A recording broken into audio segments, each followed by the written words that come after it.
Nagbabala ang Department of Health o DOH sa publiko laban sa mga hindi lehitimong produktong pampaganda gaya ng glutathione at stem cell infusion.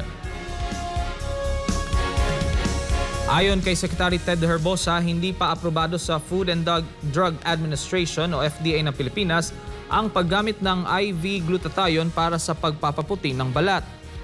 Hanapin lamang anya mga accredited na mga clinics para naman sa stem cell infusion na inaalok sa bansa para maiwasan ang mga palpak na resulta sa pagpapaganda.